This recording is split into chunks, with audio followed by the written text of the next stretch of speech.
The NTSB has just wrapped up their first press briefing on the loss of UPS Flight 2976 out of Louisville yesterday, and has some important new details. Let's check it out.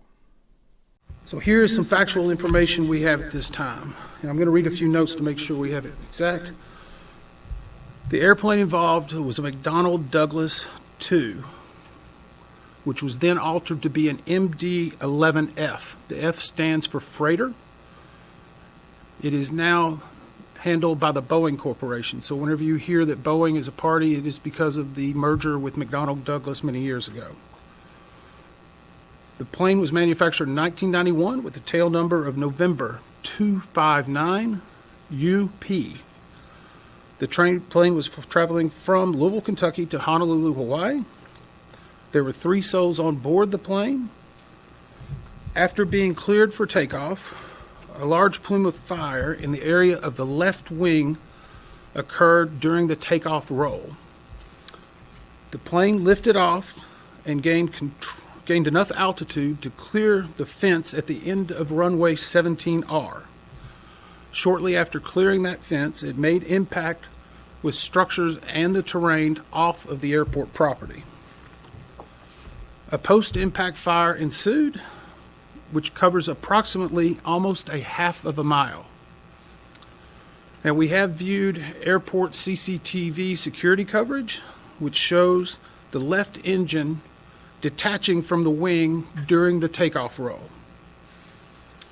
This and other videos, along with evidence we are finding, are a very valuable asset to our investigators in helping us hone further which areas we were going to be focusing on as we move into further days of the investigation. So in his NTSB press briefing, Todd Inman was able to confirm that the left engine, the number 1 engine, did fall off of the wing of this aircraft, and I believe this happened prior to this video that we're looking at here. And he did say, obviously, there was a big fire. What I'm not clear about, and what's not clear in his briefing, was the number 1 engine on fire before it departed the aircraft, or did the fire erupt after the engine departed the aircraft?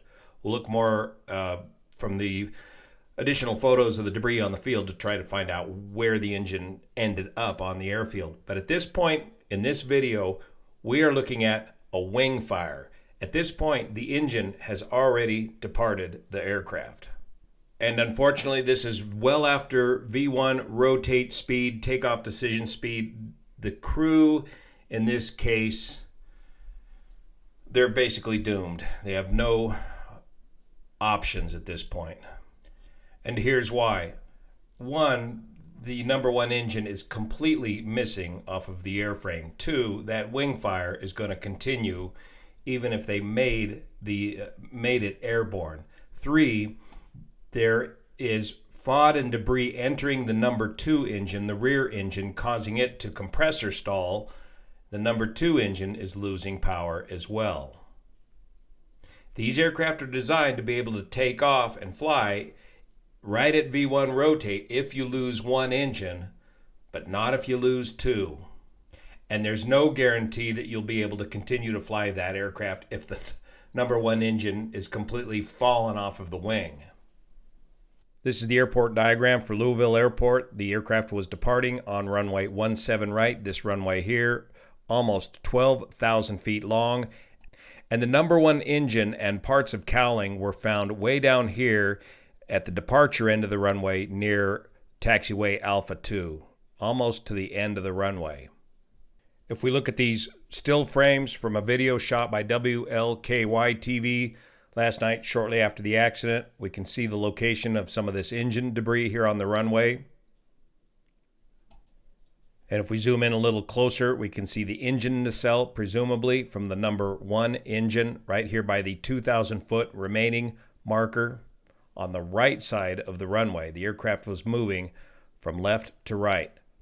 this direction down 17 right. And here's the picture of the number one engine, confirmed by Mr. Inman to be the number one engine, the left engine of the aircraft.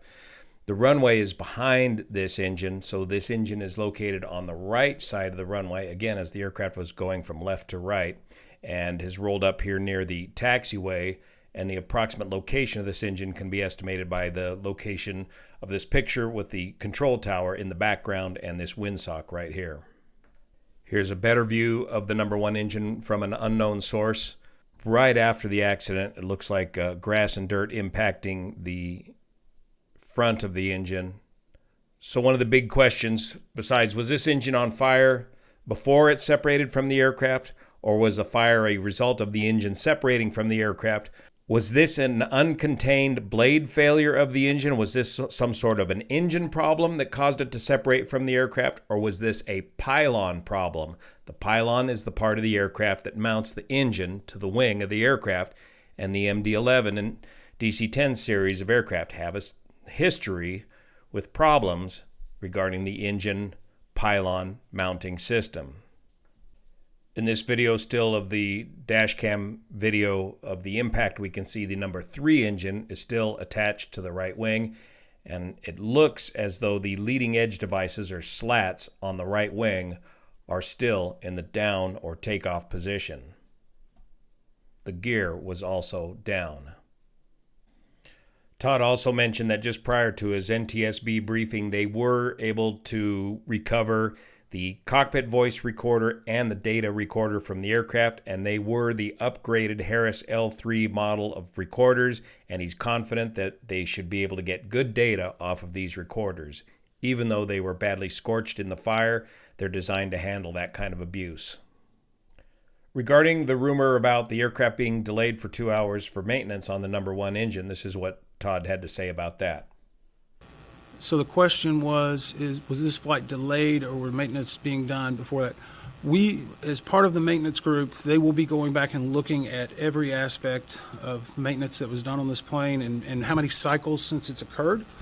To date, UPS has indicated to us that it was not delayed and that there was not maintenance work done immediately before.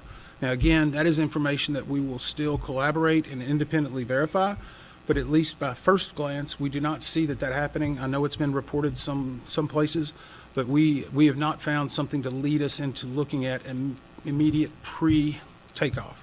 2 more questions? Yes, ma'am. Then the question of airworthiness directives came up.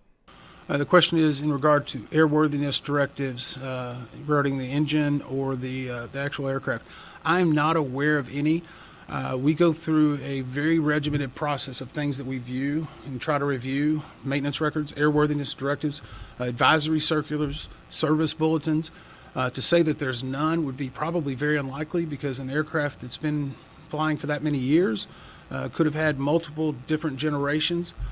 It will be something that we'll look at. We'll be confirming whether the work was done or how it was done and who did it. But at this point, we have not seen anything that's said we need to hone in on a specific area. One more question? There is a list of airworthiness directives, and this is what I was alluding to about the history of the pylon issues with the MD-11 DC-10 series of aircraft. But in fairness, the NTSB right now is working with perishable evidence. They will get to this eventually, but there is a series of older airworthiness directives specifically regarding the pylon structure of this aircraft design. And this is what I'm talking about when I say the pylon design of the aircraft. Here's the engine cowling, and the engine is mounted onto the wing of the aircraft via this engine mount or pylon. There's a forward pylon attach point, an aft pylon attach point, a forward engine mount, and an aft engine mount.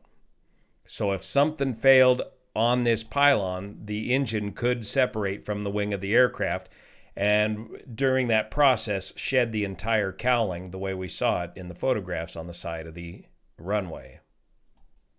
And it was way back in 1979, American Airlines Flight 161 out of Chicago, where this accident occurred, where the number one engine pylon failed, dooming this aircraft. Now, when this happened in the case of 199, and it'll be very interesting to watch the CCTV footage of what happened here on this accident, but in 191, when the engine pylon failed, the engine didn't just fall off the airplane straight down like this. With all that thrust being produced by this engine, when the pylon failed, and it was the rear clevis pin that failed on that pylon, the engine came up and over the top of the wing and then cleared the tail on the way down. And that may go a long way of explaining why that engine ended up on why the left engine ended up on the right-hand side of the runway. Now, how much of this accident from all the way back in 1979 can be drawn into this current accident? This aircraft was a DC-10. The MD-11 is a stretched version of the DC-10. So the relevance of this accident from 1979 to last night's accident remains to be seen. Once that engine separates from the wing, that wing fire is going to continue to be fed by a number of sources from the severed lines. First, the fuel coming primarily from the center series of tanks on the aircraft during takeoff. These electrically operated fuel boost pumps are going to continue to pump fuel into the fire. Depending on the condition of the isolation valves from the bleed air system once the engine separates from the aircraft, there's the potential for very hot bleed air from the remaining engines to be pumped into the wing fire as well, temperatures exceeding 1,000 degrees. Complicating the issue could be the hydraulic system. Again, all these systems are normally cut off if the crew has time to pull the fire handle to the engine, but the crew simply had no time to react to this particular emergency, and once those lines are severed, with the engine ripping off of the wing of the aircraft, it's likely that these lines continued to spew fluid, including the possibility of hydraulic fluid. Now, one of the concerns with the hydraulic system, with the loss of the number one engine, the MD-11 has 3 engines and 3 separate independent hydraulic systems. The aircraft can continue to operate with one of these hydraulic systems operational. But of concern with the left hydraulic system is the leading edge slats for the left wing. Left and right leading edge slats are both actuated or powered by the number 1 and the number 3 hydraulic system. Now, in that last freeze frame of the aircraft going in, we could see the slats still extended on the right wing. We don't know the condition of the slats on the left wing, and this will be of interest to the investigators. Did the slats on the left wing retract? Now, way back in 1979, with the DC-10 accident, there was a change to the design as a result of that accident. Back in 1979, when they lost the number 1 engine, they found that the slats initially locked into position, but then were aerodynamically retracted on the left-hand wing, the outboard slats, the slats outboard of the number 1 engine. Since that accident, the design was changed to put in check valves into the hydraulic system to prevent the continued leaking out of the hydraulic system and to prevent the slats from retracting. So I don't know in last night's case what happened with the leading edge slats on the left-hand wing. And there's not enough photographic evidence to make a determination. And the significance of that is that if the slats on the leading edge of the wing, even just the outboard slats, retracted, this wing would stall well before this wing, which would explain the roll to the left. This is an example picture, not a picture of the accident aircraft. This is an example picture in the takeoff condition with the gear retracted and the flaps and slats still extended. So lots of questions to be answered in the course of this investigation as to why this number 1 engine departed the aircraft, putting this crew in an unsurvivable situation. The final report will probably take a year and a half or so to come out. Finally, I want to end with this rather personal note. Last night, prior to the accident, these aircraft were departing out of Louisville, hauling freight all around the world to get us our stuff overnight on time. When we take off on these trips, especially these long international trips, as aircrew members, we are out of communication for the entire duration of the flight. We do not have any way of contacting folks at home. So while all these flights are departing, All the families of all these crew members back home are anxiously awaiting to hear from them because they have gotten the word that something has happened, but they don't know if their loved ones were involved. Because there's no way to really get a hold of us once we're 35,000 feet cruising to our destination. So as is usual protocol, the company sets up a hotline and begins to sort this out. And 24 hours later, here today, there are 11 families whose loved ones are not coming home as a result of this disaster. Thank you so much for your support. See you here.